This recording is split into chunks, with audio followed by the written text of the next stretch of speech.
If you can please turn, all of you, your camera on. The live is going to start in less than a minute.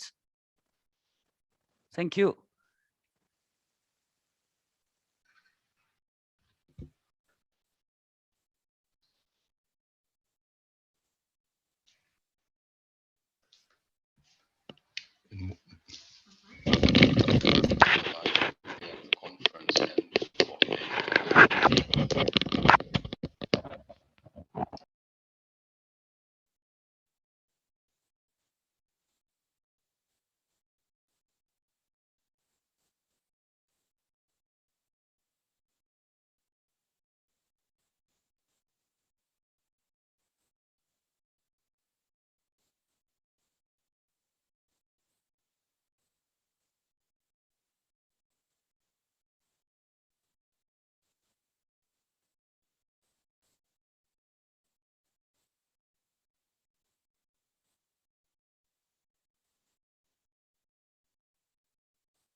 Good afternoon. Welcome to this conference on how to overcome the COVID-19 pandemic and its consequences, organized jointly by the Women20 and the former member association of the European Parliament, hosted by the European University Institute in Florence. My name is Dieter Schlenker and I have the pleasure to be your moderator of this session this afternoon. And let me first introduce the flute player, Andrea Ceccomori, who started with this rather unusual but very joyful starting with the Ode of Joy from Ludwig van Beethoven. Andrea is in fact a multifaceted flutist.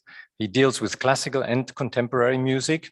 He works with many artists all over the world and has done more than 200 performances from Ludovico Einaudi to Carlo Boccadoro, from Fabrizio De Rossi to Evan Ciporin. His influences and formations range from classical to new experimental languages, to electronics and to minimalism.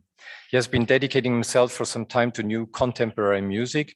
He studied also theology at the Theological Institute of Assisi and holds a master classes at many international universities. He has recorded and composed dozens of CD titles, performing all over the world and playing the whole family of flutes. He's founder, president, and artistic director of Assisi Suono Sacro, Key Sound and Baton for Peace. He's also the secretary of Ars Pace.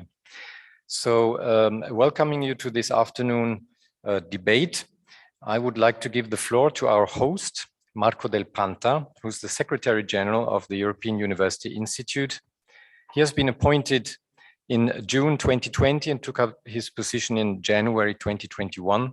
Before joining the EUI, Marco Del Panta was elected the City Council and appointed as special advisor to the Mayor of Florence. A career diplomat, he served most recently as Italy's ambassador to Switzerland. Previously, he was director for migration policy at the Ministry of Foreign Affairs. He served also at the General Directorate of the European Union of the Ministry of Foreign Affairs and in Brussels at the Italian Permanent Representation to the EU. Previously, he held diplomatic positions in Austria and Egypt. He's author of several publications on foreign policy and on the policies of the EU, especially in the field of research and development. Mr. Del Panta, the floor is yours. Thank you, Dieter. That was far too long an introduction about my curriculum. Very pleased to be here to open this conference. And may I say that it's always an emotion to start meetings with the Ninth Symphony of Beethoven. As the director of the archive quoted, I was for 1.5 years member of the City Council in Florence, and I was very positively surprised to see that all meetings started with the Ninth Symphony of Beethoven. So, I mean, which is considered to be the emblem of Europe, and so it's a positive event that I may recall. A warm welcome from my side to all participants. Let me welcome the president and vice president of the Association of the former member of the European Parliament, Hans-Gert Pöttering and Monica Barney. Thank you to the G20, to the European Parliament for organizing this event, which is an event of substance. I mean, you're here not just to have discussion about the pandemic, but to propose something concrete. And I'm very pleased to see that this takes place of a subgroup of the G20, founded by women for gender equality, who have some concrete proposals for the management of the pandemic. So this is a great contribution to the Italian presidency of the G20, so thank you very much. If you are here, it's also because of the collaboration established over the years with the historical archives of the European Union. The EUI, the European University Institute, is very proud to have among its activities, and I would say among its main activities, that of hosting the historical archives, which are here in Villa Salviati, from where we are holding this meeting. And it's thanks to the collaboration with the Association of the former members and some individual members of the European Parliament that this meeting takes place. The Institute hosting the archives is, as we always say, is a strange animal. It's a unique institution because it is a university. It is an international organization founded by the then member states of the European communities. And now we have 23 out of the 27 members of the European Union. So we have a separate convention from that of the European Union, but we have almost the same constituency. So it's something really unique, and the convention establishing the Institute also foresees that the Institute should be a place for debate. And this is something that more and more we're trying to do. Maybe the flagship event that we organize in this pillar of our activities, the State of the Union Conference that you might know. I remember that President Pöttering took part to the first edition. So it's something that over the years, in 10 years of activity, has established as one of the main moment of discussion about the future of Europe. We will also organize during the present conference on the future of Europe, one European panel. So there are different ways in which we try to contribute to the debate about the future of the European institutions. So thank you very much for being here, for choosing the Institute, and I'm looking forward to a fruitful debate. Thank you.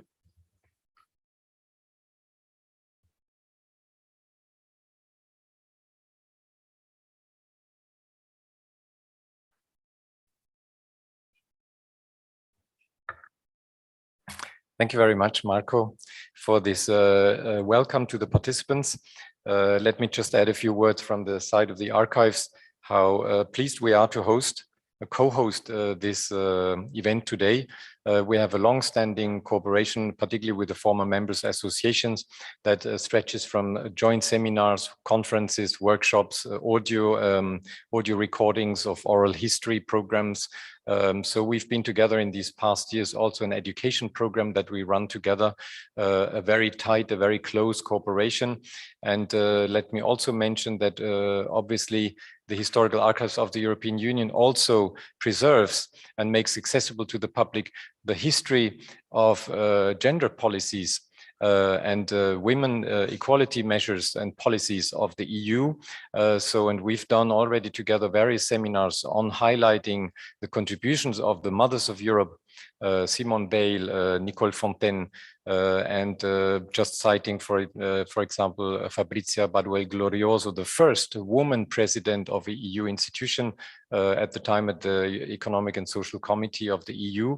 So we've done various seminars also on that topic, and we will certainly continue this close collaboration. So with these words, let me turn to Alessia Bettini, the Deputy Mayor of Florence, who was born in Florence in 1972 and graduated in law at the University of Florence. She's Deputy Mayor and Councillor for Participation, Common Goods, Active Citizenship, Maintenance and Decorum.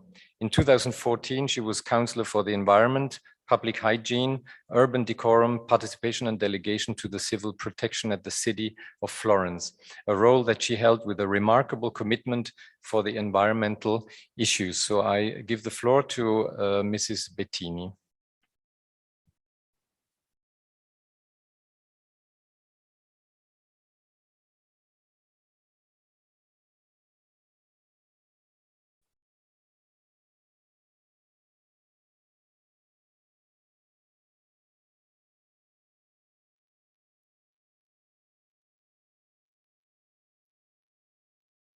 Society, which is too. Good morning. As Vice Mayor of Firenze, it's indeed a great honor for me to bring the greetings of the city to this important meeting. The W20 Group is performing a major task, keeping a high level of attention on issues such as gender, equality, or women's empowerment, according to the challenges that pandemic put in front of us. Here in Palazzo Vecchio, on March the 8th, during the International Women's Day, we created a schedule of initiative respecting the restriction related to COVID-19 with the given title of Invisible, that of course talks for itself.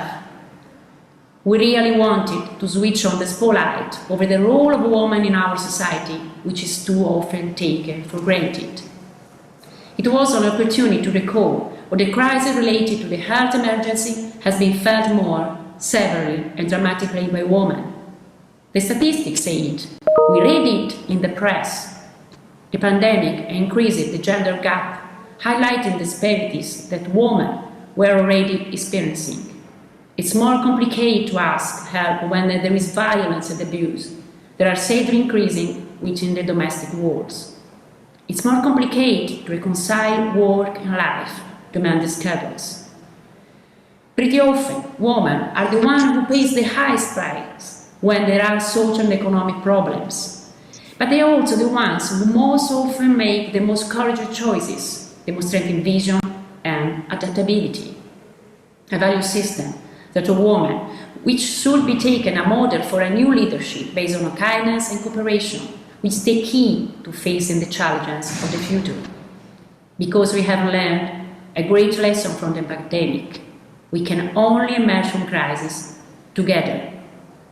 However, what politics is now called to do is to build the foundation for a collaborative and truly equitable society, breaking down once and forever that glass ceilings that still resist. Gender medicine is emblematic of how the battle for real equality is still to be fought, even in terms of health. Therapies and prevention tools that are still based purely on men and don't take into account the difficulties that still persist in lives of women are just some of the aspects to be addressed. The pandemic has taught us that health issues are closely connected with social and environmental issues. And this too is a lesson we need to keep in mind.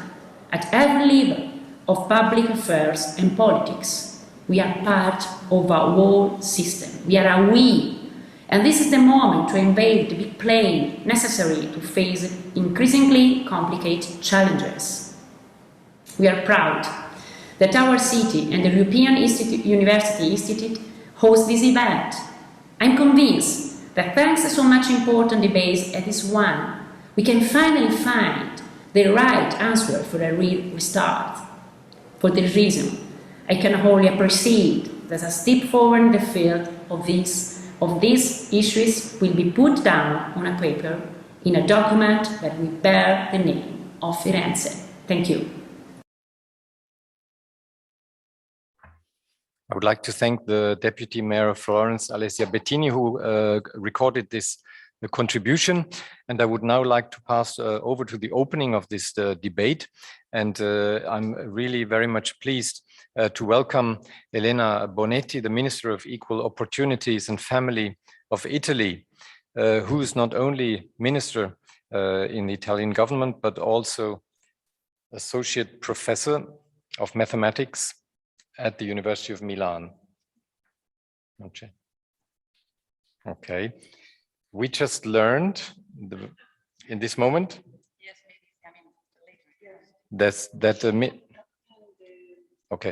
that unfortunately Minister Bonetti in the very last second was called for urgent matter and cannot at this moment speak. She might be coming in later, I'm being told. So maybe there's hope she may speak to us at a later stage.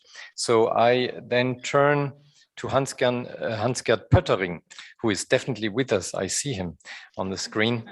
A German politician from the CDU and the only member of the European Parliament who has served continuously from the first direct elections in 1979 until July 1st, 2014.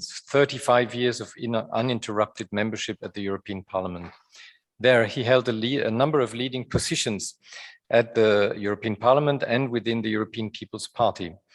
From 1999 to 2007, he was chairman of the European People's Party group in the European Parliament. From 2007 to 2009, he was president of the European Parliament.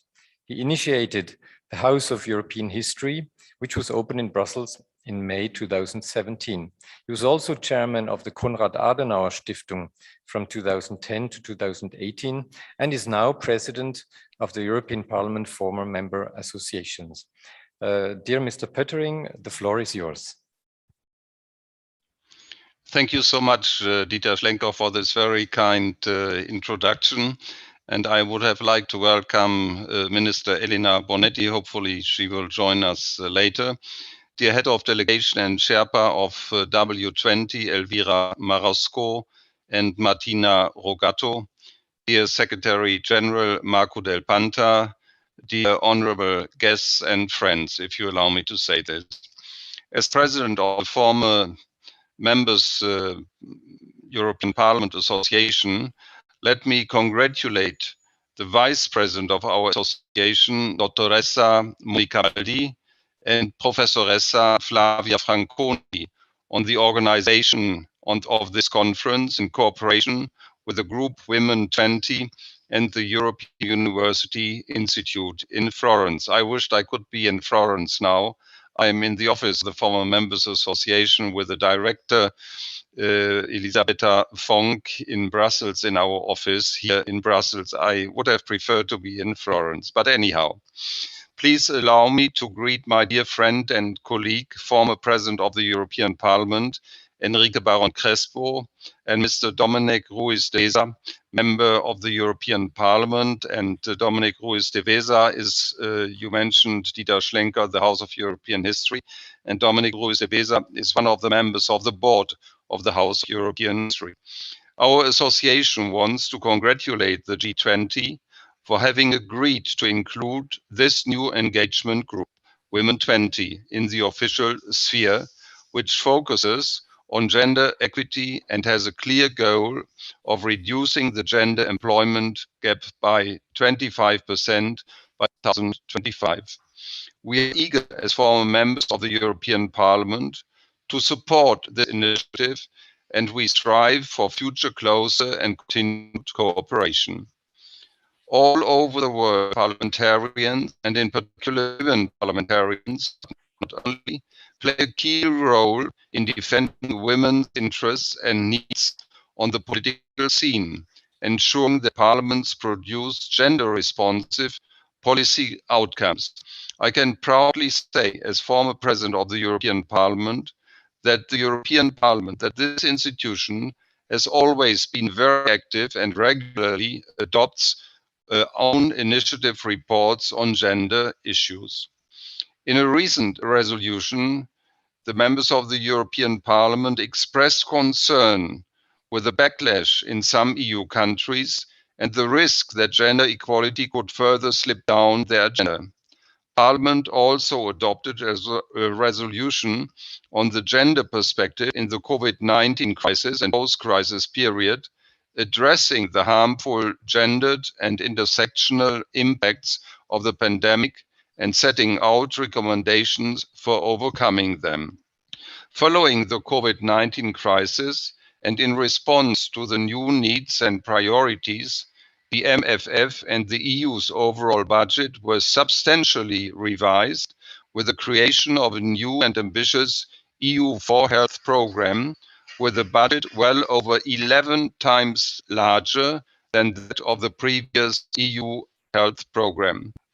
We need to seize this opportunity and work in a wide range of policy areas and across disciplines to deliver health, applying the overarching principle of gender equality and mainstreaming. Increased domestic and gender-based violence, total workload, and unpaid work have adverse effects on women's well-being and long-term health, as well as career development. The pay gap affects pensions, meaning the pay gap persists after the working life and into retirement. These are only a few examples that prove the importance of today's discussion and the challenges for the future. Our speakers will elaborate further on these and other related issues. I am convinced that today's conference will be a further step towards a more egalitarian model, contributing to reduce current gender inequalities in health systems. The association and our former members of the European Parliament, many of whom have fought important battles on the subject, are ready to support your work with strength and determination. And I want to thank the European University Institute, General Director Marco Del Panta and Dieter Schlenker for being, so to say, together with us, a host. And I once again want to thank all of you, all speakers and who take part in our conference for your great engagement. And I want once again especially thank Monica Baldi for her contribution to prepare this conference and the coordination. Thanks to you all and all the best. Thank you. Thank you so much, President Pöttering, for your words. I would now like to pass the floor to Elvira Marasco, the Women20 Italy Head of Delegation. Since 2018, she's the Italian delegate to the G20 engagement group Women20. As a delegate, she attended already the Buenos Aires and Tokyo summits. Since 2014, she's the head of the international relations of Solimed, events and representative for Italy of the group Empresarial Palco of Cuba Fair Authority. From 2005 to 2020, she served as consultant to the national president of AIDDA, the Association of Women Business Managers Company, with the task of managing external and institutional relations. From 2009 to 2011, she was the head of external relations of AIWA, Arab Italian Women Association. Since 2014, she has a regular column in the online magazine Futuro Europa. Dear Mrs. Marasco, the floor is yours. Thank you. Thank you. I want just to say before starting that Monica Baldi was the engine of this conference. Without her, I think it could be very difficult. Thank you. Thank you for your energy. Just I want to say a few words about us, who we are. We are a group from the civil society that we had this big honor to serve the presidency of the G20 for the gender equalities issues. Because you know that we are quite young, because W20 was established in 2015 during the Turkey presidency, because they realized that women there were not very well represented. It happens very often, this. So what we do, we try to do policy and recommendation to the G20 process, but we are independent. We try to, as primary objective, to ensure that the gender consideration are mainstreamed into G20 discussion and translate into the G20 leader declaration. We have a big strongness that we are all people, women, that really we work in this particular system, and we know very well what does it mean to be a woman, to handle every day with problems regarding why we are not very well represented.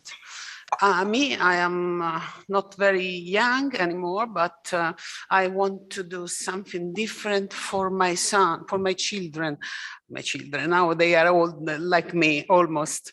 Just I want to say that our experiences are so strong, so important. That's why we decide to do a lot of meetings, and we discuss with all our friends from the G20 delegation, because we are 20 countries in the G20, and we try to underline the real problem.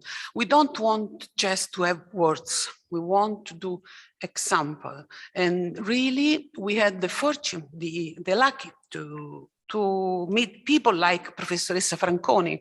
Flavia Franconi, she was someone who really light up everything, because I didn't know anything about gender medicine. I thought it was, I can tell you the truth, I thought it was the color of the medicament when I met Flavia Franconi 15 years ago. So what she told me, really, she light up my life. I understood that all of us, we have to fight, even if I don't know anything about medicine, because I don't have, I have not done this kind of study. We have to do all together and follow a line and arrive at one time that this gender equality will be a word of the past, because now it's time. I can tell you the truth that looking my friend Toraya Obaid, that I'm very happy to see you. We had a great job during the Saudi presidency last time, that it's time for us to have our own place. I don't accept anymore to talk about gender equality in the next years. It's time that women, we are the half of the world. We want the half of the world. Thank you.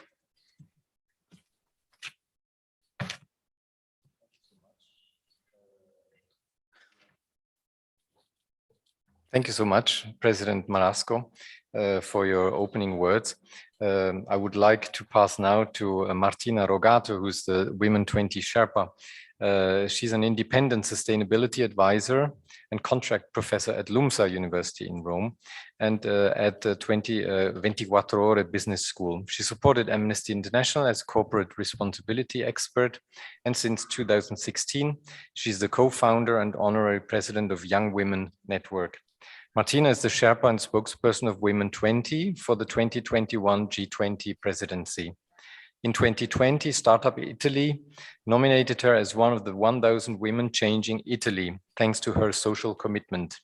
And she has been chosen by Pope Francis as one of the international change makers committed to redesign a new sustainable economy.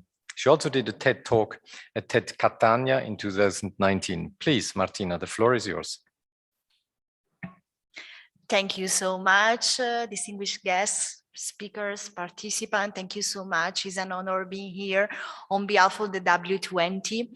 Firstly, let me warmly thank you so much, the European University Institute and our European Parliament Former Members Association, together with our super health inequity commissions coordinated by Professor Franconi, for arranging this outstanding event, and a special thanks to Professor Franconi that dedicated 1 year to support the Women20 with their expertise this year. For the first time in the history, the G20 is happening in Italy, and it will take place next October in Rome, the 30th and the 31st of October. And for the first time, the Women20 has an Italian leadership, and we are very proud of it. For this extraordinary event, we decided to focus our attention on historical topics of the Women20, like women and labor, digital, finance, and entrepreneurship. And then this year, to also focus our attention on environmental sustainability and equity in health and gender medicine. A real new, something very innovative that and we were inspired by the current pandemic in order to decide to stress our attention on both topics. I highly invite you to read our communique, our series of recommendations to the G20 governments that you will easily find in our official website. In this communique, there is 1 year of efforts and joint work together with our 102 delegates from 20 countries in order to catch the main issues, the main critical problems of this year, and share suggestions and recommendations to G20 members. One of the most, let me say, innovative topic in this communique is the so-called One Health approach. That is stressing the liaison between the environment, the environmental degradation, and the well-being and health of people, including absolutely women. If you imagine that, for example, oceans and seas are the producer of the 50% of our oxygen, and polluting seas and oceans. The weird things is that we are causing the extinction, polluting, we are causing the extinction of our own human being, human species. So there is a strict connection, a liaison, French would say, between our health, our well-being, and the environment. This is what also COVID-19 has shown us, this strict connection. So it's very important to focus our attention on the fact that each environmental damages would also impact on human rights, especially the health rights. So it's very important to fight against COVID, fight against health and health challenges, also protecting our environment. This is the main reason why we decided to focus our attention on this One Health approach topic. And we invited, I'm very happy that the representative for Florence are here. We invited municipalities of the G20 countries also in recognizing the role, the importance role of cities in protecting environment and in creating spaces, public spaces, very, very close also to women in terms of health services, access to services, and 100% security, safety, and well-being. Just to conclude, you will find 3 main issues developed by Professor Flavia Franconi, all of our delegates, and a series of super experts on medical issues in our communique. The first recommendation is to guarantee health and care for all, ensuring equitable financing of infrastructures and services, strengthening gender-sensitive public health care systems. So we are trying to introduce, as Elvira said, a gender mainstream approach also on medical issues and health infrastructures. Secondly, we want to promote free, universal, accessible, and affordable healthcare system to combat COVID-19. Okay, and finally, to fund multidisciplinary strategic plans on gender medicine. Professor Franconi will go into details of it. So thank you so much for this, and I will give the floor to our moderator and main guest. Thank you. Thank you so much, Martina Roveto. Now we're coming to Professor Flavia Franconi, who has been mentioned already. She's at the core of this initiative. So she's a psychiatrist and a former full professor of pharmacology at the University of Sassari, where she obtained the first PhD in gender pharmacology. She's coordinator of the gender medicine platform of the INBB Inter-University Consortium, consulting member of the steering committee of the University Center for Studies on Gender Medicine, University of Ferrara, founder and current honorary president of the Gender Pharmacology Group of the Italian Society of Pharmacology, vice president at ENGEA, author of 200 publications in international journals and books, of which 60 publications on gender issues, editor of various volumes. Please, Professor Franconi, the floor is yours for the introduction into the topic. Thank you very much for your presentation. And first of all, I would like to thank everybody that helped us to obtain this day in which we are going to work together to present some the Charter of Florence. But I would like to express my gratitude to European University Institute for hospitality in Villa Salviati, and that is for today's meeting, and for his contribution to the culture and the scientific development of Europe necessary to shape social progress in our continent. In addition, I would like to thank the FMA Association, because being close to them made me appreciate life. And I want also to thank the Dottoressa Marasco and Martina Roveto, because they understand the importance of sex and gender medicine, and to put this the health in the center of WG20. And that is, I think, is the first time that that the health enter in this kind of in this place, and but they nominated a commission, and that you see the people that are working the commission, and they are coming from over the world, and it is composed by 19 members from many countries, and I thank them for the work they performed. And the work of the Commission is based on the concept of equal rights and opportunities, especially those linked to sex and gender. And I have to say that you are in front of the most eminent personality in the field of gender medicine.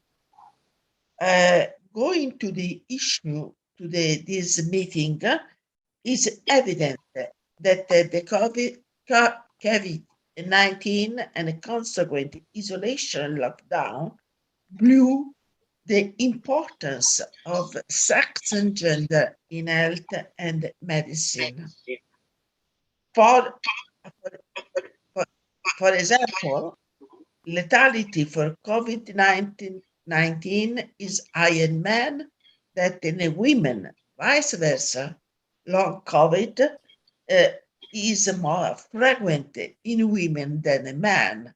That also, and that is just a few, just an example, but many other examples are possible.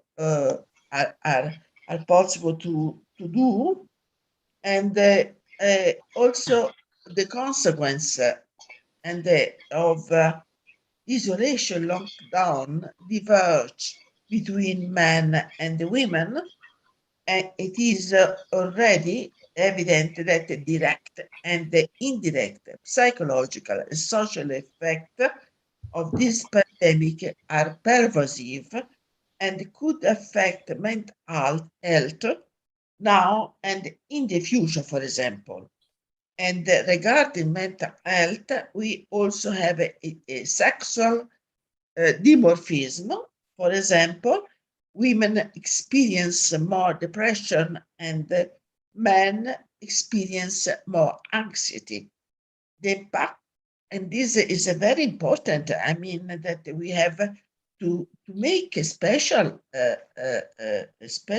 course, a special for special spot for men and for women, and we have, and they have the right to have the most appropriate care for men, for both, for himself.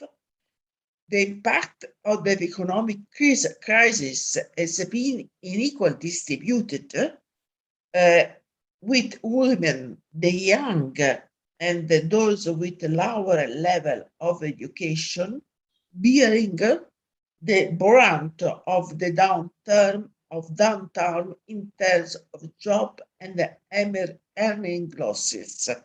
So we have, and it is well known that the poverty between and the poverty, there is an inverse relationship, and so we cannot.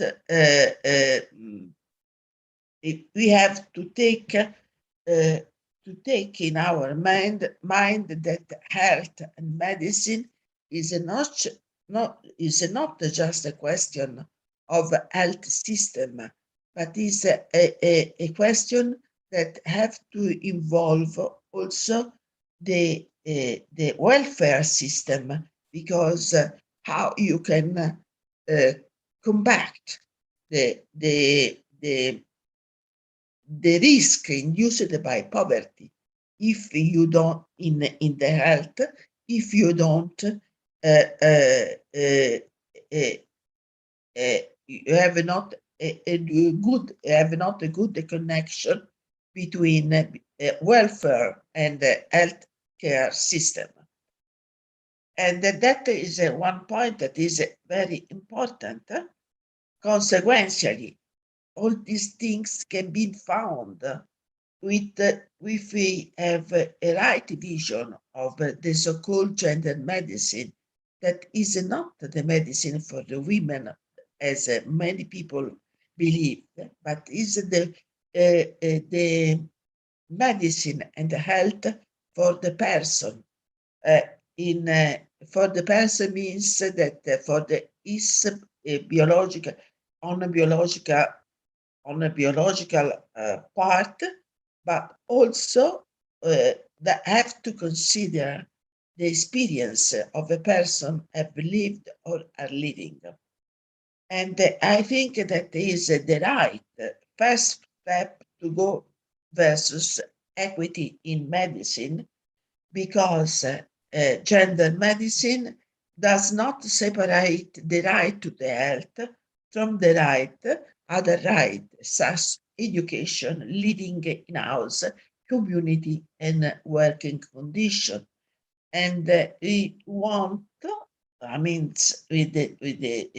we should like that these kind of things will be printed in our mind to have a right word for all people.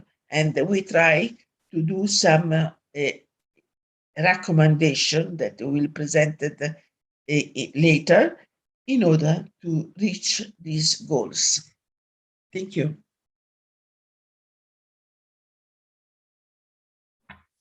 Thank you so much, Professor Franconi, for this introduction into the topic of today's session. And I would now like to open the debate, starting with Patrick Child, who's the deputy at the European Commission, the Deputy Director General for Research and Innovation, a role which he obtained since April 2016. He is a representative figure of the European Commission in mission innovation, and he worked before for the Government Department of HM Treasury. Before holding his current role, Mr. Child worked for the European institutions in several areas, for instance, as the head of cabinet for external relations of Chris Patten, and later for Commissioner Benito Ferrero-Waldner. He was also director at the DG for External Relations of the European Commission and managing director at the European External Action Service, with reference to the financial sphere. So please, Mr. Child, the floor is yours.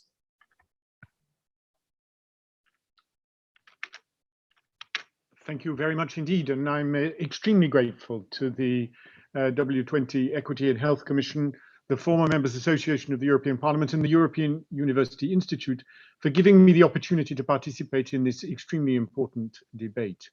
And I think we've all seen that since the start of the COVID pandemic, the European Commission has been working on many different fronts to contain the spread of the virus, as well as to support national health systems to counter the impact of COVID-19. And specifically as Deputy Director General in DG Research and Innovation, I'm delighted to share with you a few thoughts today about three key issues. Firstly, the crucial role that research and innovation has played and continues to play in overcoming the COVID-19 pandemic. Secondly, the far-reaching impacts of COVID-19, including the very worrying deepening gender gaps and other societal inequalities that other speakers have mentioned already. And third, I'd like to say a word about the Commission's recent proposals for a new European Health Emergency Response Authority, or HERA, which we hope will equip us in the European Union better to meet future health threats. So my first message about the importance of research and innovation. When the pandemic first hit us all in early 2020, under the leadership of our Commissioner for Research and Education, Maria Gabriele, the Commission swiftly mobilized a very substantial package, which now amounts to more than €1 billion to support research and innovation on the various dimensions of the pandemic. This, of course, included support for development of diagnostics, treatments and vaccines for COVID-19, including the crucial BioNTech vaccine that was the one first authorized for use in the European Union. And I think we can be very proud of that as a major milestone achievement of Europe's research and innovation framework programs. To ensure cooperation between researchers and academics, and thus advance the development of necessary medical countermeasures more quickly, in April 2020, we also opened up the European COVID-19 data platform to encourage and promote data sharing, both within the European Union and beyond. Because of course, due to the global nature of the crisis, from the start, we've been trying to increase collaboration and cooperation between international funders, coordinating research agendas and identifying priorities areas for action. That's why I think that the work of the W20 Group and the G20 in supporting our international outreach on these important issues, it has been so vitally decisive in some of the successes that we have achieved. And so I hope that it is clear to all of us here of the importance that research and innovation has played in helping to contain the virus, but also the importance that we now still need to step up investments in research and innovation at all levels and in all sectors if we are truly to overcome the crisis and ensure we are better prepared in future. And that brings me to my second theme, and that's about the sort of gender and societal inequalities that already existed, of course, but which have been accentuated by the recent pandemic. Because given the very heavy death toll, research into immediate medical countermeasures has naturally been our most critical priority. But other consequences of the crisis have perhaps been less immediately visible to health practitioners and policymakers, and therefore have not received the same strong focus in the research and innovation programs that we've been developing. And yet, as we've heard, social distancing measures, travel restrictions, lockdowns, combined with the uncertainties and fears of COVID-19, have all had a very heavy impact on our collective and individual mental health and well-being. And across every sphere of life, the pandemic has increased existing inequalities, notably affecting women, as well as vulnerable and marginalized groups in our societies. Just to take an example, since 70% of our healthcare and social care workers are women, they are very much in the front line in tackling the pandemic and have experienced a dramatic rise in workload and worsening individual personal health risks. On top of this, we see a growing body of evidence that reveals gender-related differences in the responses to COVID-19 and the vaccines and treatments that we are seeing developed. This highlights, I believe, the need better to incorporate gender analysis into research and innovation. And that is therefore a core objective in the European Union's Research and Innovation Framework Programme, Horizon Europe, just as it has been in its predecessor programme, Horizon 2020. Under the second emergency call for proposals that we launched under Horizon 2020 to address the COVID-19 pandemic, we worked on 5 related work streams, which look at effects of the pandemic response on vulnerable and marginalized groups, for example, in relation to mental health issues and increasing socioeconomic inequalities.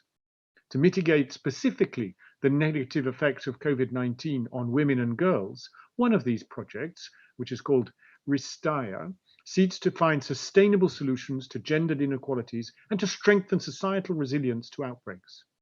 We've also commissioned an expert group to start working early next year on assessing the COVID containment measures that were put in place both at national and European level and their consequences for gender equality in the EU research and innovation system more broadly.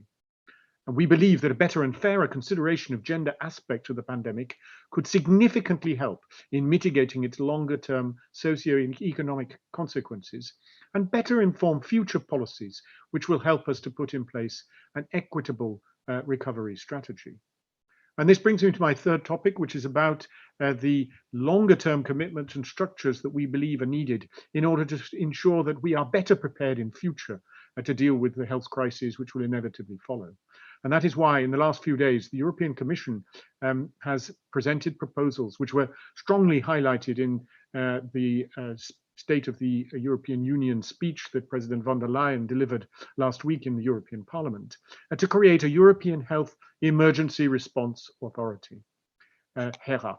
This authority, we hope, will anticipate threats and potential health crises by gathering intelligence and building the necessary response capacities.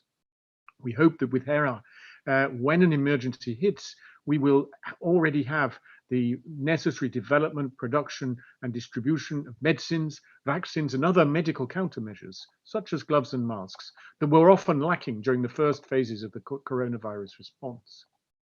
And if we bring together the work of this future authority with the broader context of the EU's long-term budget, including our Horizon Europe Research and Innovation Programme and the Next Generation EU Green and Digital Post-COVID Recovery Package, we believe that HERA will help us to definitively to put the present crisis behind us and ensure that we are better prepared and more resilient in future. And I think that the Next Generation EU is much more than a recovery plan. It is our collective opportunity to emerge stronger from the pandemic, creating a healthier, greener, more digital and more resilient Europe. Horizon Europe will play its part, a key role in supporting research and innovation activities to help our society and our economies to recover and rebuild. One specific example that we will be launching shortly is a new pandemic preparedness partnership that will bring together public authorities, the European institutions and research funders in our EU member states and associated countries to focus on this vital question of pandemic preparedness, which will be an important dimension also of the work of the new HERA authority. So in conclusion, ladies and gentlemen, I am convinced that sustained investment in research and innovation is not only vital today, but also a hugely important investment that we can make to help safeguard Europe's future, and within that address the very real gender and other inequalities that continue to hold us back as societies. So thank you very much for your attention, and I wish you great success for the future discussions today. Thank you so much, Patrick Child, Deputy Director General from the European Commission, for your contribution to this debate. We have a currently connection problem with Dominic Ruiz de Veza from the European Parliament, so I would switch over directly to Enrique Baron Crespo, the next speaker. He's a lawyer and economist, and in Spain he held the roles of Constituent Deputy at the Congress of Deputies, Minister of Transport, of Tourism and Communication during the first González government. He became President of the European Parliament in 1989 and held the presidency of the Former Members Association in 2014. He's today President of the Unión de Europeístas y Federalistas de España, the UEF Spain, President of several cultural organizations, the Fundación Yehudi Menuhin España, Ars Pace, Legado Gandarias. He's also Vice President of the Fundación Gala Salvador Dalí and Chancellor of the United Nations University for Peace. In 2020, he was awarded with the honoris causa degree from the University of Sevilla. So, Enrique, the floor is yours. Thank you, Dieter. Well, I want to welcome this initiative of Women20 and the FMA of European Parliament of ensuring a rapid international response to COVID-19 pandemic, providing equal and global access to diagnostics, therapeutics, and vaccines, while building up resilience to future health-related shocks. The driving force for this response is to consider health as a public good, a global public good. What does this mean? Let me answer with a definition of public good made by Elinor Ostrom, the first woman to win the Nobel Prize in Economics. In 2009, the day before yesterday, for her analysis of economic governance, especially the commons. Public goods are both non-excludable, impossible to keep those who have not paid for a good from consuming it, and no rivalrous. Whatever individual A consumes does not limit the consumption by others. Health is not just a business. It's a public good and a right to be protected. According to the Charta of Fundamental Rights of the European Union, it says in Article 25, everyone has the right to preventive health care, and the right to benefit from medical treatment. When the pandemic arrived, the initial reaction among the member states of the European Union was of fear and insolidarity, threatening to break up the single market and even its own future. Launching a common European answer to the pandemic has allowed to fight against it timely and efficiently. Its core element is considering health as a public good. We are building an European health union, a common policy of research, production and distribution of the vaccines, and the creation of an agency, ERA, to implement and develop it.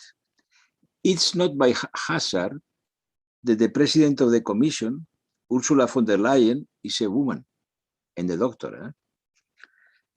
The creator of the first vaccine is a Turkish-German couple, Şahin Türeci. New governance is related to the global process of emancipation and empowerment of women in politics and science. But to make progress in wealthiest countries is not enough in front of this silent and omnipresent challenge. Initiatives as COVAP can help, but we need a more decisive commitment. The answer must be global in order to be safe as a global humanity, considering health as a global public good. And I support fully the work of W20. Well, and I want to thank for her dedication to Professor Franconi and to Monica Baldi from our former members association. Thank you. Thank you so much, Enrique, for this contribution. And with this, I pass the word to Lana Nuseibeh, who's the Assistant Minister for Political Affairs and Permanent Representative of the United Arab Emirates to the United Nations. She served as co-chair of the intergovernmental negotiations on the Security Council reform for 3 sessions of the UN General Assembly from 2017 to 2020. And she also held the roles of President of the UN Women Executive Board in 2017.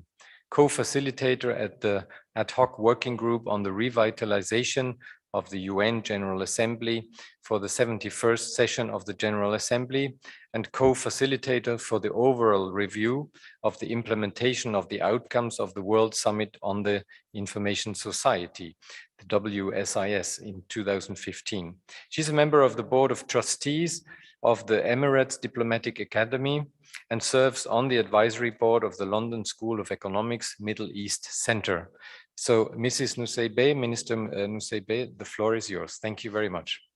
Thank you very much, and good morning from a surprisingly busy General Assembly in New York. And thank you to the W20 International Equity and Health Commission, the European Parliament Former Members Association, and the Historical Archives of the European Union for the invitation. Excellencies, colleagues, it's really an honor to join you all today. And despite the fact that we are in the midst of the high-level week, this invitation was important to us, to my country, and it is really appreciated that the organizers have prioritized the topic of gender equity in health in this discussion. And of course, as other speakers have mentioned, the challenge of gender inequality, both for healthcare workers and patients, has really haunted global health efforts. And it's reached a new level of urgency with COVID-19. So this discussion is really timely. My country, the United Arab Emirates, is one of the largest donors to global health campaigns with a focus on polio, malaria, neglected tropical diseases, and now, of course, COVID-19. And the UAE, as many of you know, is also an international hub with a highly diverse population. So we've seen firsthand the centrality of health to maintain global trade and transit. And this has only reinforced our belief that robust multilateralism is the only way to keep everyone safe. And as you can imagine, as the UAE ambassador to the UN, I've also been involved in countless conversations about addressing COVID-19 at the multilateral level for the last 2 years. And I'm sorry to say that I don't think we're doing enough fast enough. Because what we've seen across all of these health efforts as a donor country, as in my position as UN ambassador, is that they all share a common success and failure factor.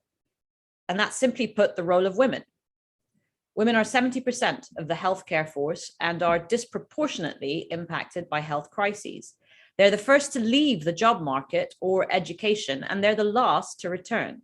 So if women's needs are not systematically accounted for in health interventions and recovery plans, there are massive costs in both health and economic terms. And so, you know, to be frank, we're not doing as well as we should be as a global community on this front. So COVID-19 has highlighted all the gendered cracks in the system, from wage inequality for immunization workers to the uneven burden of virtual education on mothers primarily. And while the UAE is one of the most committed countries to gender equality, with equal pay for equal work laws and education initiatives that have resulted in 70% of our university graduates being women, we too are seeing these impacts. So even in societies where you think you have the normative framework correctly in place, we're seeing these gendered cracks emerge, and we need to stop them becoming serious fault lines. But I am optimistic that we can make progress quickly with the right political will. And what is different between COVID-19 and previous global health threats is that we now know what tools and interventions address gender inequality in health. And there's an enormous body of experience and lessons learned that need to now be applied. And I'd like to highlight today 3 tools that we in the UAE have seen to be very effective in our toolkit, drawing on both our domestic policy and of course our international partnerships for discussion today. So first of all, gender equality needs to be translated into metrics for organizations that deal with health and recovery. We need to ask questions when we want to know whether something is working or not, like what percentage of women were involved in designing a pandemic response plan, and how many women accessed stimulus money relative to men. This kind of objective reporting, data-based, gives visibility to the inequality. And if performance against the metrics for gender equality is poor, there needs to be accountability and revision of the policy. Second, we need to keep pushing for equal representation where those decisions are made. So women may be 70% of healthcare workers, but they are rarely 50% of decision makers in health organizations and affected communities. So the context must be considered. But quotas, full-time gender advisors, and women's councils are some of the tools that we have seen yield good results for the inclusion of women. As government officials and citizens, we need to be vocal about the importance of trying to find solutions. And third, we have to be holistic about gender equality. COVID-19's impact on women is not an inherent quality of pandemics. It's instead a manifestation of existing inequality in society. And as we push for decision-making and accountability in health, we need to simultaneously push for women's empowerment in education, agriculture, creative industries, and the whole gamut. Societies around the world need to recognize and overcome antiquated traditions that put women at a disadvantage. To give one example, contrary to the distorted teachings of some extremists, Islam, in fact, encourages and commands the education of women and girls. My own country has taken this to heart, so we're proud of our domestic agencies like the Gender Balance Council that promote equality across government. And we're also proud to be one of the largest donors to UN Women, which plays a similar role in the UAE and in the UN. And whether it is Italy, whether it's the UAE, and whether it's Afghanistan, women's advancement across society is imperative and a huge gain for gender equity in health. All countries' normative frameworks are interlinked in today's globalized world. So I'm really pleased that the W20 is committed to putting gender at the heart of the G20's health work next month. But it is, of course, not a one-off effort. I trust that as the European Parliament, United Nations, and other organizations continue their work against COVID-19, all of us will collectively continue to make the case for gender equality in health so that it becomes standard operating procedure. Thank you. Thank you so much, Minister Nuseibeh, for this contribution. I will now give the floor to Mrs. Vera, or Professor Vera Regic-Zagrosek, who founded in 2006-07 the International Society for Gender in Medicine and coordinated multiple international research projects on sex and gender. In 2007, she founded the Berlin Institute for Gender in Medicine and implemented gender in medical education at the Charité University of Medicine in Berlin. She received in 2016 the honorary doctorate from the Medical University of Innsbruck in Austria. She served as a guest professor at Medical University in Utrecht and at the University of Zurich. In 2018, she received the Bundesverdienstkreuz from the President of the Federal Republic of Germany. She's now integrating gender in medical education and research at the University of Zurich. Please, Professor Regit Zagrosek, the floor is yours.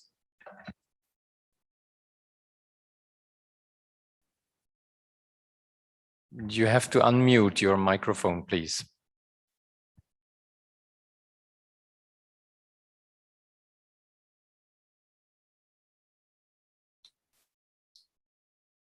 Okay, thank you very much. Dear and honorable members of the European University Institute, of the Historical Archives of the European Union, and the European Parliament Former Members Association. My great thanks goes to Monica Baldi and Flavia Franconi for all this session and all speakers and active contributors to this important issue. I would like to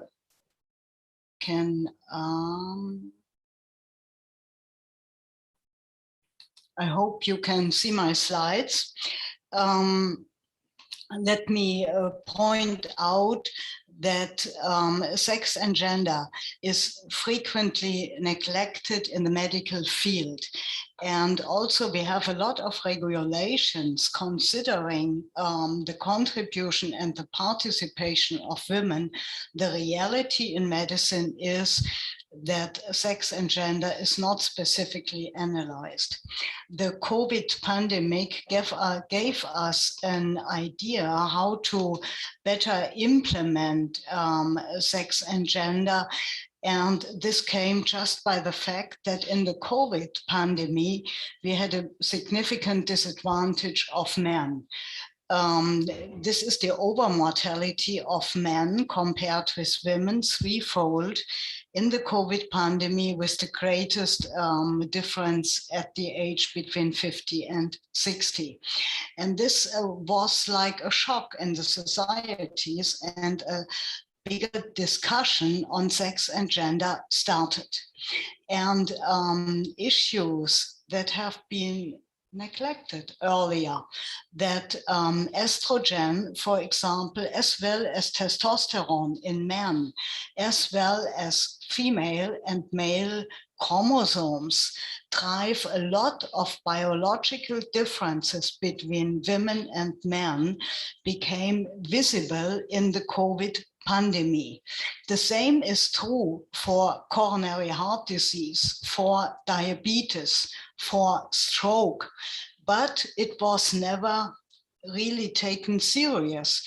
And maybe in these diseases, it's often a disadvantage of women. There's not enough knowledge on women. But in this COVID pandemic, we had the biological fact that there was a big disadvantage for men.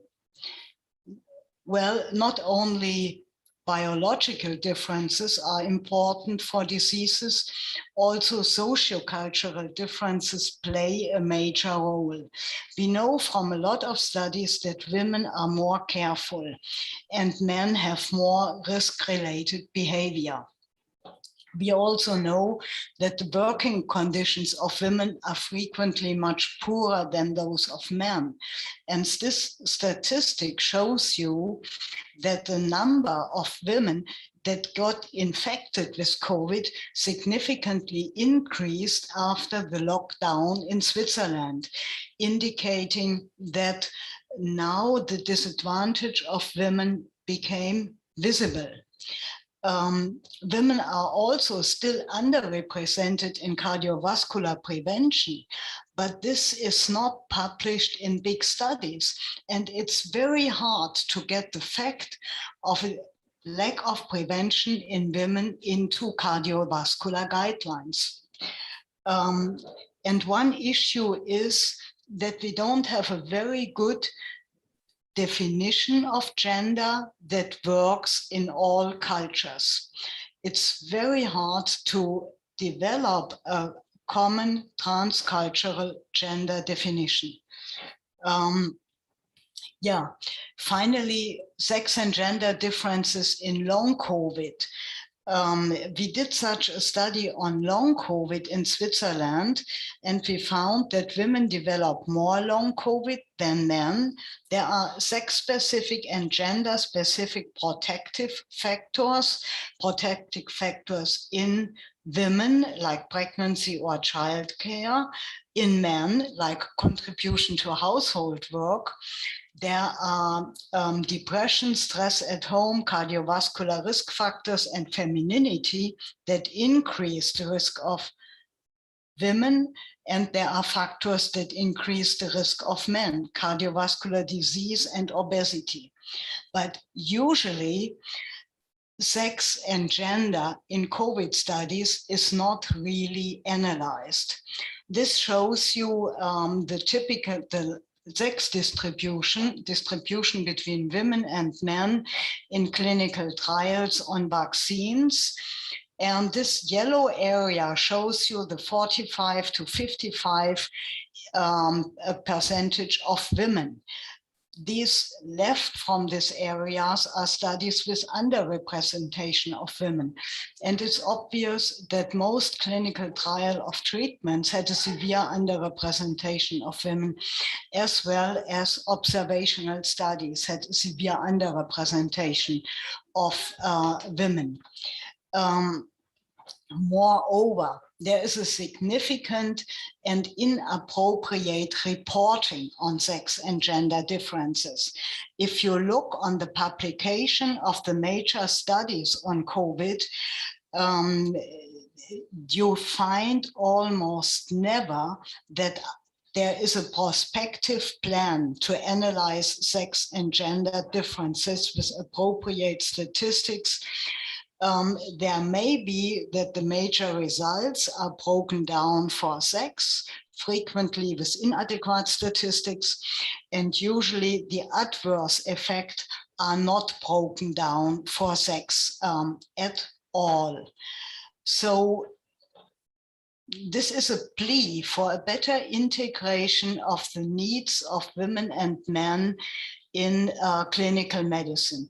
What we need is a better recognition of biological differences. This is something that must happen in basic research, and we must stimulate funding organizations to consider studies for sex differences as excellent. Normally, discovery of a new pathway is considered excellent. But the question whether this pathways works in male and female individuals, in women and in men, is not considered excellent and is usually neglected. This is a severe deficit in basic research in almost all funding organizations. And 80% of our study subjects in basic research is still the male mouse, young male mouse. Second, there is an insufficient recognition of sociocultural differences of gender. It's very hard to develop a term for gender that works in clinical studies. It is feasible and the first results have been published, but this research is not sufficiently supported. Next, reporting of sex and gender differences. Responsible of journal editors is frequently not recognized. And there are a lot of studies published with 80% males and where the differences between women and men are not even reported. And this in 2020 and 2021. guidelines. Most medical societies issue guidelines that even don't mention the word women and men and don't break down the guidelines and the publications for women and men. And even though it is well known that there are significant biological and sociocultural differences. Doctors are quite sensitive to sex and gender differences, but they don't have a systematic grid where to operate. And I really think that the regulation, the politics, needs to set stronger rules how to spend research money for women and men, which results from the pharmaceutical industry can be accepted by the EMEA, by the FDA, and that these organizations must give a stronger consideration of sex and gender differences. They are improving, but very slowly and not enough. Thank you very much for your attention and the opportunity to address these issues. Thank you. Thank you so much, Professor Regitz Zagrosek, for your interesting contribution. I would now like to turn to Thoraya Obaid, who was the Executive Director of the United Nations Population Fund and Under Secretary General of the UN from 2000 to 2010. Mrs. Obaid is the first Saudi Arabian woman to receive a government scholarship to a university in the United States back in 1963 and has received many awards and honors. She was ranked among the 50 most powerful Arab women by Forbes magazine. Last year, she chaired the Women20 in Saudi Arabia. Mrs. Obaid, the floor is yours. Thank you very much. Thank you very much, Mr. Moderator. I send my appreciation to both the Women20 Equity in Health Commission and the European Parliament Former Members Association for inviting me to participate in this very important, enlightening, and cutting-edge discussion. A special appreciation to the European University Institute for hosting us today. But I have to send a special appreciation to my friend Elvira Marasco, the W20 head of delegation, for continuing to connect with me and to ensure I'm part of this important discussion. And special greetings to Martina Roveto, W20 Italy Sherpa, with whom we worked very close during the W20 Saudi Arabia. Certainly the issue of gender medicine appears as if it is a new dimension of the gender equality agenda that has not been given its proper attention by research institutions, researchers, and policymakers. And it has not enjoyed much visible investment in research and innovation. It is a topic, I confess, about which I'm only recently learning as we were dealing with the impact of COVID-19 on various population groups, especially on its gendered impact. Having listened to all the illuminating discussion and learned a great deal from the discussion about such a critical multidisciplinary gendered area, I would add a few comments from a policy perspective point of view with my previous hats as former UNFPA, Chair 2020, W20 Saudi Arabia, and one here I would add, one of the former members of the independent panel on pandemic preparedness and response, which was co-chaired by former Prime Minister of New Zealand, Helen Clark, and former President of Liberia, Ellen Johnson Sirleaf. We presented our report to the World Health Assembly in May 2021. The independent panel website has a wealth of research and policy papers, as well as the reports of all our meetings and discussions and consultations, including the final report in many languages that you can access. We all agree that investment in the social sector, as Flavia Franconi has alerted us, is offsetting the critical limitations in budgets of most countries. The latest report of ILO on social protection 2020-2022 was launched a few weeks ago. It reminds us of a number of critical points and it is a report that is worth reading, as it includes wake-up call data. One, it says, the pandemic response generated the largest mobilization of social protection measures ever seen to protect not just people's health, but the jobs and incomes on which human well-being equally depends. And as we seek now to create a human-centered recovery, it is imperative that countries deploy their social protection systems as a core element of rebuilding strategies. Two, it says the crisis has been a reminder that we are only as safe as the most vulnerable among us. Our well-being and destinies are intimately entwined, regardless of our location, background, or work. If some people cannot count on income security while sick or in quarantine, then public health will be undermined and our collective well-being jeopardized. And three, which I consider most critical, says right-based social protection systems anchored in the principle of solidarity are the core of decent work and social justice.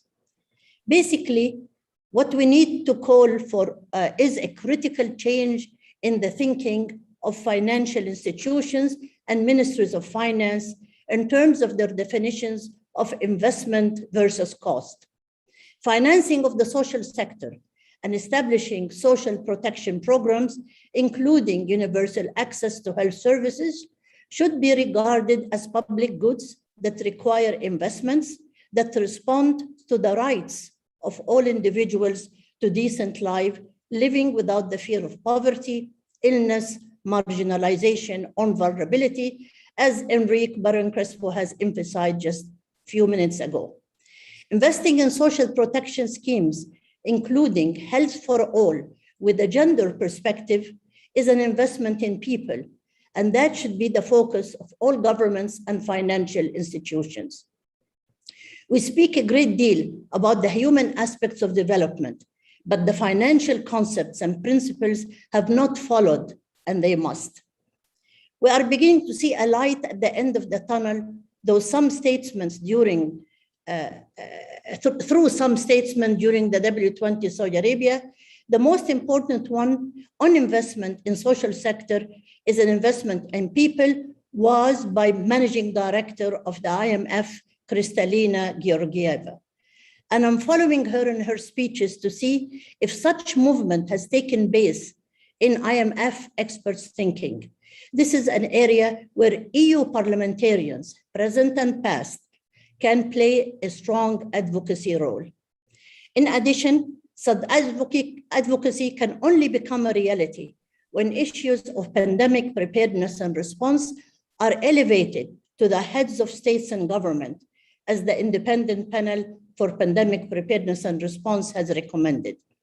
Such an elevation would allow a commitment to a convention for accountability, recommended to be adopted by the UN General Assembly, since it entails establishing an all-government response with interdisciplinary membership that would examine various intersectionality, including that of gender and medicine, vaccines, therapeutics, and so on.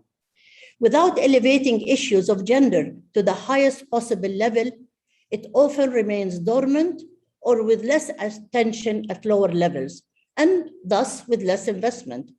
We have learned from COVID-19 how few women are included in the decision-making processes, even though almost 60% of health workers are women. And I am sure had women been involved in making decisions about both preparedness and response, the impact on people and communities might just have been less. As I read about gender medicine, it became clear to me that it is not just about representation of women in research as volunteers for experiments, but also as effective participants in the decision-making of the scientific institutions that determine the research and innovation leadership. Without women at the decision-making level, programs will remain truncated and one-sided. Women bring to the decision-making tables information, points of views and positions, as well as knowledge that are often missed. One lesson we learned during W20 Saudi Arabia, when we looked at the digital technology area, is that women specialists are often included in the use of technology, not in the production of technology. Had women been involved in the production, some of the clearly gender-biased algorithms would not have occurred. And this brings me to my last point.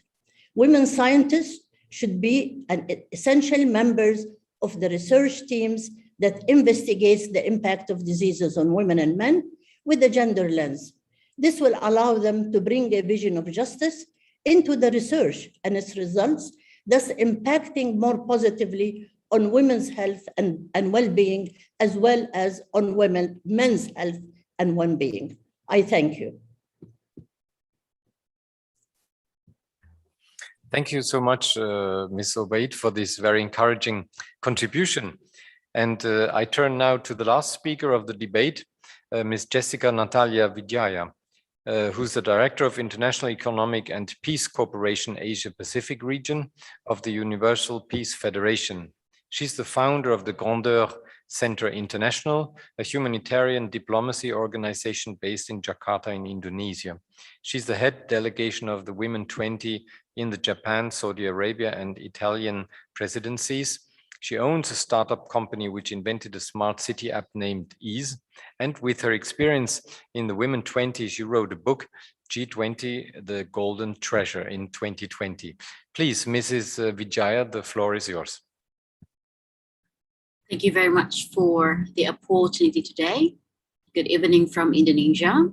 I would like to thank the European University Institute, the European Parliament Association, all excellencies and speakers, and W20 Italian team, Elvira Marasco, head of delegation of W20 Italy, and Martina Roveto, the W20 Italy Sherpa, for putting much effort for this initiative. The W20 also supporting the idea of tackling the health problems, especially the COVID-19. The theme of W20 Indonesia presidency next year is Recover Together, Recover Stronger. This is also due to the COVID-19 pandemic era that we need to fight for it together. According to data from the Ministry of Health, the country's total positive case of COVID-19 reached 4.1 million people in Indonesia. But the figure shows a decline in previous cases, with Indonesia no longer occupying the top 5 countries with COVID-19 infected cases in the world. The current top 5 positions are occupied by the United States, India, Brazil, France, and Turkey. Then what can be done to solve the COVID-19 problem so it doesn't happen over and over again and can be stopped? While some countries that are experiencing earlier deployment than us, some have a lockdown with all its consequences. But there are also countries that do not take lockdown but perform strict measures and policies to suppress the spread of COVID-19. The governments continue to communicate with WHO and apply WHO's health protocols, and they consult with public health professionals in handling the spread of the COVID-19. Governments across the country continue to take effective and efficient measures to deal with the spread and impact of COVID-19. The policies on home learning for students and establishing a policy of working at home by using online interaction, by maintaining a prime service to society. Defer activities that involve many participants, and improve the practice of COVID-19 infection and maximum treatment, utilizing the capabilities of local hospitals and cooperating with private hospitals, as well as research and higher education institutions. Since the beginning of the pandemic, various efforts have been made to overcome COVID-19 by each individual, family scope, and government in various countries in the world. Efforts to prevent contracting COVID-19 for each individual can be done by using masks, washing hands frequently, or using hand sanitizers, or reducing unnecessary interactions with other people and reducing activities outside the home. But in the world of work, women are more at risk of losing their careers because during the pandemic, many companies are losing money. So the company has to choose which employees to keep and which ones to lay off. Many companies are starting to reduce human resources within their companies to terminating employment, and most companies will prefer to terminate employment for female employees. Because it is no longer an open secret that there are still many views that women are weak creatures who are not able to be as dexterous as men and have many other reasons that make women the right object to be set aside during a pandemic like now. Women are always interpreted as not being able to be as productive as men, so that it will be difficult for companies to develop with a minimal number of workers during this COVID-19 pandemic. Unfortunately, with this kind of reality, women are also required to be able to accept the situation and be more tolerant of decisions that actually harm them. Women have to accept that unpleasant decision, but if you look at it from an unpleasant and disadvantaged side, the women are the answer. However, I want to see from another side of this pandemic period for women. Indeed, in the current unfavorable conditions, but in reality, we as women are still able to survive, because what we think is very burdensome can in fact be a strength. Then with this big influence, why do we as women still doubt ourselves?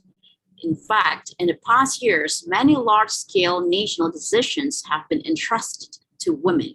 There are also many women who are getting stronger, more independent and brave to say various things in front of the world, so that we can see that all the women are considered as weak individuals. In fact, women with their influence have not diminished in the slightest just because they are imperfect or have various weaknesses or limitations. We are trying to remove these limitations since a pandemic like now, so that these laid off women must be creative so that their finances are not disrupted. So what we know throughout this pandemic period is that there are many small businesses that have been created by women to fulfill their needs. Starting from selling hijabs in Indonesia, masks, and many things that have never existed and are complete as today. Women began to dare to build their own business by standing up to create women entrepreneurship. In times like today, we can actually see the power of women. Women who are always underestimated and belittled are considered as people who are unable to compete with men, but with so many businesses being founded by women during this pandemic, I see this as a slap in the face for a stigma that has been placed on women so far. It's very important that we collaborate together to recover together, especially for the next year W20 presidency in my country, Indonesia, in 2022, in order to emphasizing women entrepreneurship and the gender equality. Thank you very much. Dear Mrs. Vijaya, thank you very much for your contribution, which in fact closed the debate on the topic. And I would now like to pass over to the presentation of the Charta di Florentia, which so far has been under embargo. And this also gives me the opportunity to present Monica Baldi, who is one of the two presenters of this charter. Monica Baldi, in fact, an architect. Yes, together with Flavia Franconi. Yes, so Flavia will come back in a minute. So Monica Baldi is an architect and urban planner. She's a Grand Officer of Merit of the Italian Republic, Deputy and Secretary of the Commission of Foreign and Community Affairs at the Chamber of Deputies in Italy from 2001 to 2006, Member of European Parliament and their Deputy President of the Committee for Culture, Youth, Education, Media and Sport from 1994 to 1999, Vice President of the European Parliament Former Members Association and of Ars Pace Association. Monica Baldi was Vice President of the Red Cross of Pistoia, President of the following associations: Pinocchio, Di Carlo Lorenzini, Pinocchio World, Laurus and Professional Cycling Groups League. She's speaker and promoter of various conferences on international politics, cooperation and development, culture, urban planning and environment. She's been always committed to the defense of human rights and in particular for the rights of women. That's why we're here. So over to Flavia Franconi first, President of the Red Cross of Pistoia, Charter, President of the following associations: Pinocchio, Picarlo Lorenzini, Pinocchio World, Laurus and Professional Cycling Groups League. She's speaker and promoter of various conferences on international politics, cooperation and development, culture, urban planning and environment. She's been always committed to the defense of human rights and in particular for the rights of women. That's why we're here. So over to Flavia Franconi first, President of the Red Cross Pistoia, Charter, President of the following associations: Pinocchio, Picarlo Lorenzini, Pinocchio World, Laurus and Professional Cycling Groups League. She's speaker and promoter of various conferences on international politics, cooperation and development, culture, urban planning and environment. She's been always committed to the defense of human rights and in particular for the rights of women. That's why we're here. So over to Flavia Franconi first, President of the Red Cross Pistoia, Charter, President of the following associations: Pinocchio, Picarlo Lorenzini, Pinocchio World, Laurus and Professional Cycling Groups League. She's speaker and promoter of various conferences on international politics, cooperation and development, culture, urban planning and environment. At least she's been always committed to the defense of human rights and in particular for the rights of women. That's why we're here. So over to Flavia Franconi first, President of the Red Cross Pistoia, Charter, President of the following associations: Pinocchio, Picarlo Lorenzini, Pinocchio World, Laurus and Professional Cycling Groups League.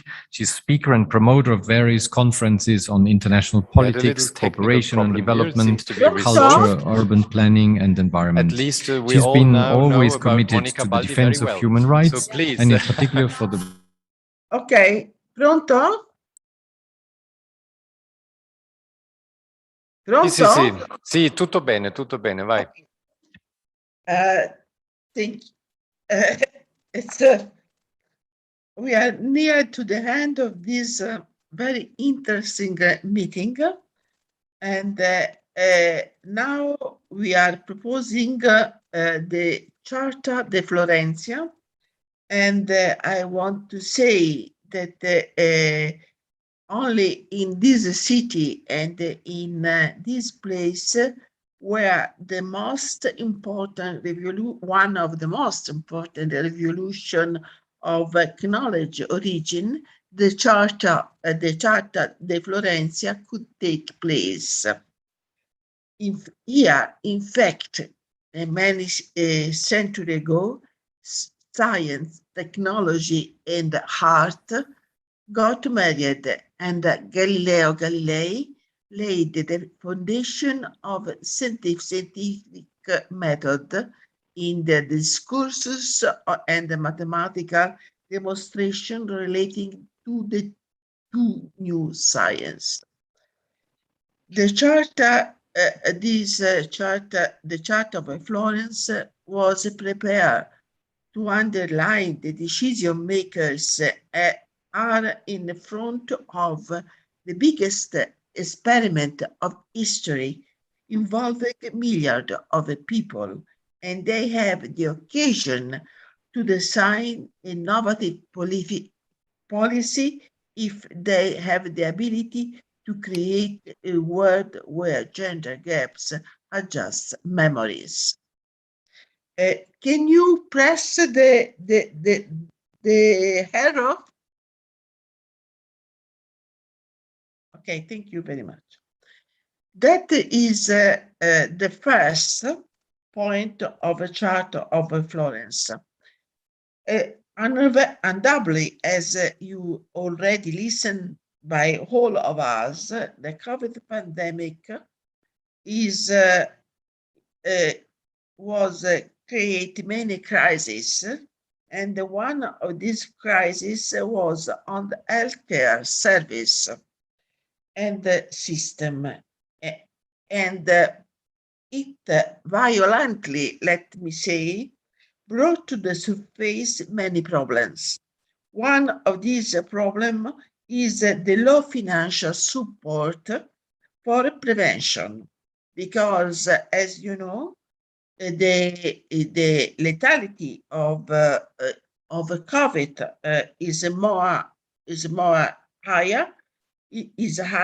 is higher in people with have comorbidities, and these comorbidities can be prevented when the prevention is very wide and is well financial supported, because more prevention means to have or to occur in more healthy population. But that is so we don't need we don't need only prevention, because it is also emerged that there was a failure of primary and community care, and then this should be overcome. Another issue that concern is the androcentrism, that because, for example, drug clinical trials for COVID-19 was mainly enrolled men. Again, then the women was discriminated on this point. And don't forget, the lethality was lower for the women, as we said before, but many other consequences are more for women than for men. So we need to put on, to organize a universal sex gender sensitive health system well, and that is a fundamental, and there's also Baron Crespo say, well interconnected with welfare system and with this, and they have been organized with the strategic contribution of a vision of women and men. That is our first recommendation, and our second recommendation. We have to build innovative strategic plans to bridge sex gender gap through rigorous scientific data and incentive for investigators. As you see, we need data. We need the data, as Vera Regis Cruz said, we need data. And to need data, we need data for the women, especially for the women, because everything, the most of our knowledge in medicine derive from men, and exactly derived from men, a Caucasian man, younger men, that have as a body weight of 70 kilograms. And not only we enroll men in medicine, but we also enroll male animals. So we are we have a lack of scientific knowledge generated from the numerous sex inequalities. Therefore, is mandatory to need to build these innovative strategic plans, and we have also to remember that the research in the gender approach needed need more time and cost more than research made with only one sex on gender. In view of the fact that the researchers are now evaluated for on the basis on papers, manuscript, or licenses, we need these researchers that are involved in gender medicine, that publish less work and need more financial support should receive some incentive for these investigators, because only in this way we can enroll new researchers focused on gender issue. And then I want to go to the next slide. And as you already hear, we need to construct a gender sensitive curriculum of health professional and appropriate, and to promote a promotion of appropriate career paths for women. And because university should assure the access to gender-related issue became included in medical curriculum. And here is the present Vera, that she obtained a financial support for prepare a European minimum curriculum in medicine some years ago, but we now need a new project about this point. And we have also another problem, that we have to make it not only a European curriculum for gender studies, but we want to obtain, or we hope to obtain, a worldwide curriculum on gender medicine should be developed. Looking to the gender, and we arrive to the second point, looking at the gender distribution in high-level management position in industry, academia, and public service, one cannot escape to the fact that men seem to be more equal than women.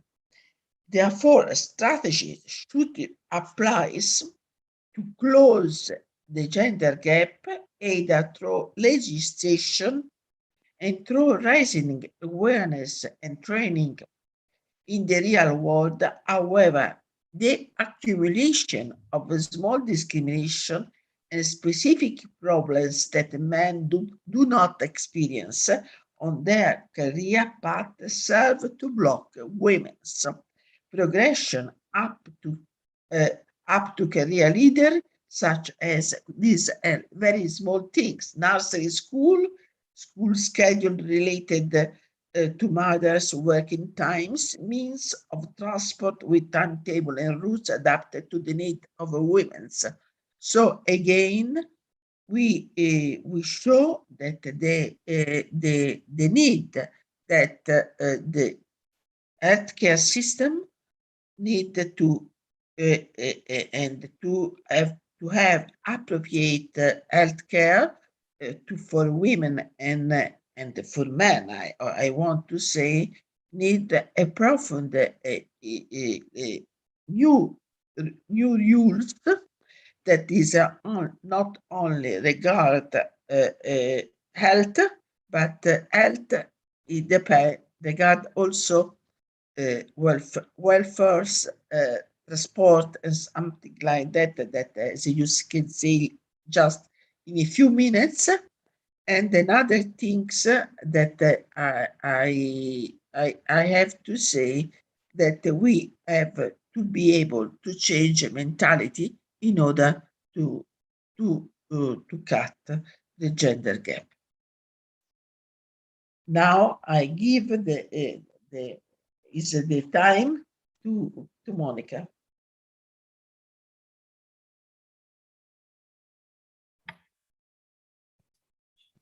Thank you, Flavia. Good afternoon. It's a privilege and an honor to conclude for me this very interesting conference with the participation of and the contribution of such important personalities from the institutional, political, and scientific world, who I sincerely thanks for having accepted our invitation. Thanks in particular to the European Institute, University, for hospitality in this prestigious Sala del Consiglio, in this historic Villa Salviati, where we are presenting the Charta di Florentia. This is very important because, for instance, as the President Pöttering said, our association EPFMA has a collaborative relationship with the historical archives from years, and it's a pleasure for me. I am pleased to express my heartfelt thanks to the Historical Archive here with the director Dieter Schlenker, and even because for the willingness to write a publication of this conference. Allow me, above all, to thanks for the cooperation the Professor Flavia Franconi, coordination of this special Health Inequity Commission of Women20 Italy. And so it's very important for me. I'm deeply grateful to the president of W20 Italy, Elvira Marasco, also for addressing the most urgent typical uses concerning the social, economic, and political emancipation of women, and for putting gender equality on the core of G20. In this regard, I believe the W20 declaration in support of Afghan women and girls is particularly important, as in expressing deep concern about violation of fundamental rights.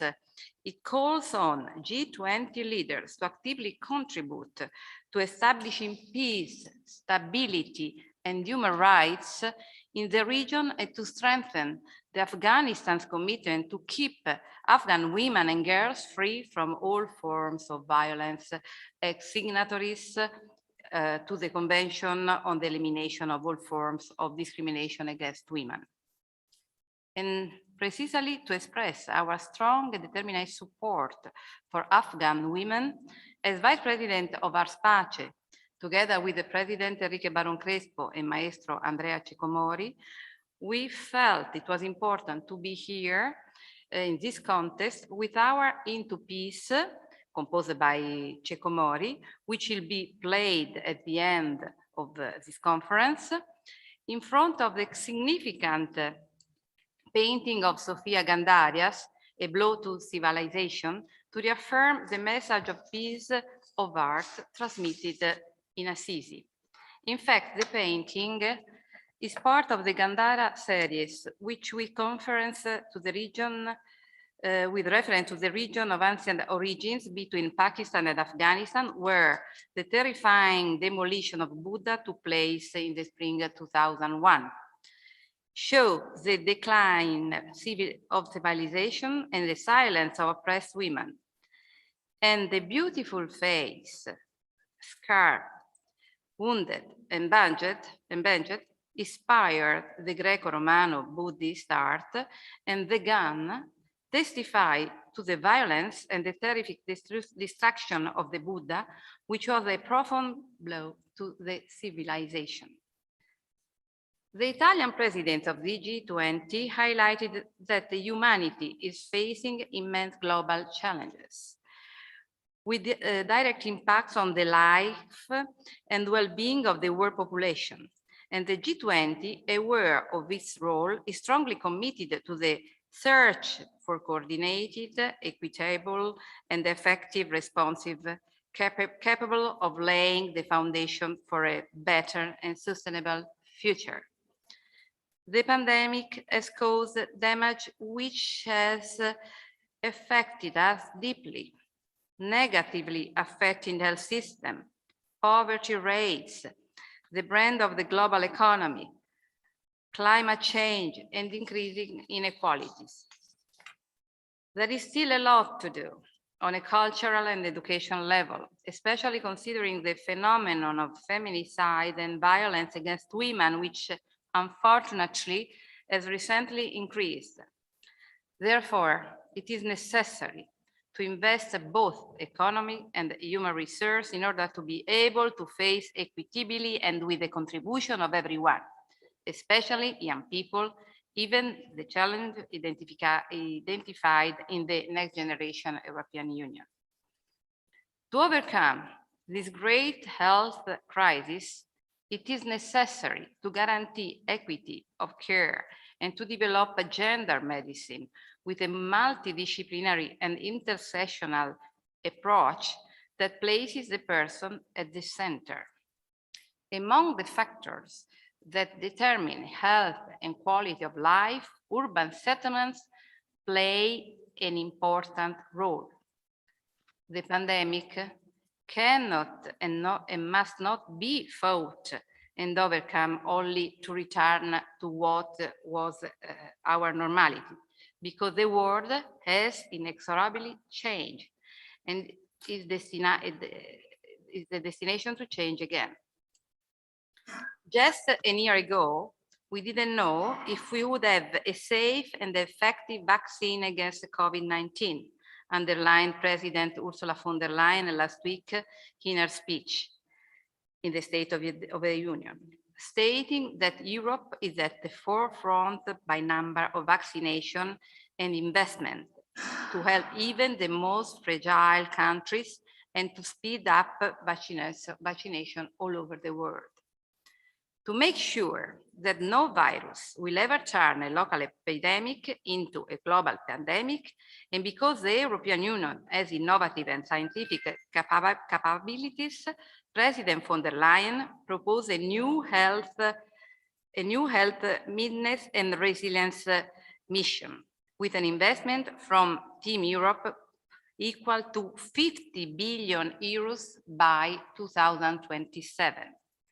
We, too, are committed to ensuring that the proposals that emerged from our meeting are delivered to fully enter into this great European plan.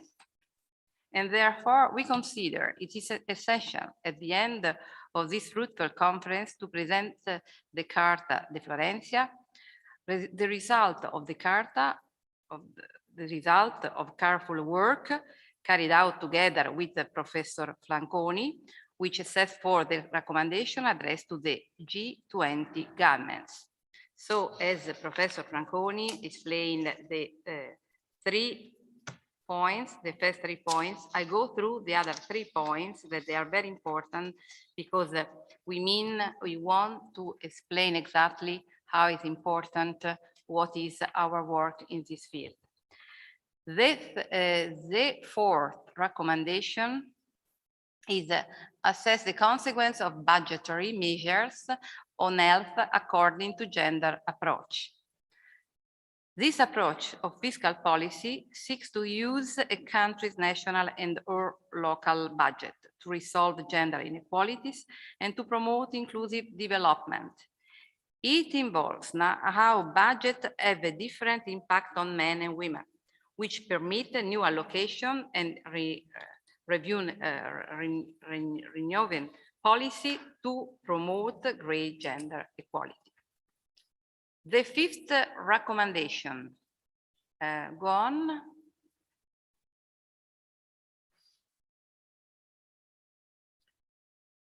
Build resilient and innovative infrastructure using parameters adapted to the needs of women and of all persons with inclusive, safe, and sustainable urban settlements. Among the factors that determine health, the living environment, urban settlements play an important role, requiring a design model based on the real needs of women and all people. It is necessary to design places accessible and available to the community that take into account security and privacy, building sustainable infrastructure to develop a system of support for services in harmony with the environment and landscape, and favoring meetings as reported in Objective 11 of the 2030 Agenda, which recalls the need to make cities and urban settlements inclusive, safe, resilient, and sustainable. Last slide and last recommendation. Ensure safety, services, and quality of life, promoting the implementation of sustainable process and equitable access. Means guaranteeing the quality of life, safety, and services promoting the creation of equitable access to economic, reliable, sustainable, and modern health, the water and energy system. Drinking water and clean sanitation prevent the spread of disease and increase economic productivity of society. Precisely in accordance with Objectives 6 and 7 of the United Nations 2030 Agenda on Sustainable Development. So these are the 6 points of the recommendation of the Charta di Florentia. And for us, it's very important that this recommendation is not only for the G20 government, but even they can be adopted in the other organization. That's why we lost a point. Sorry. That's why I didn't understand. I was reading. I'm sorry. So I have to read again the last one. This is it doesn't work otherwise. I need the glasses on. We lost the water. That's why I didn't understand. Excuse me. I was just saying, ensure safety, services, and quality of life, promoting the implementation of sustainable processes and equitable access to water and energy. It's very important because the water and energy has to be accessible to all, but they need to be done in the right way. Infrastructure, they are fundamental for for overcome even the pandemic, because as you know, it's important to have the quality of energy and water for the quality of life. So I conclude just to thank everybody and hoping that our work could be something important for the future for everybody. Thank you.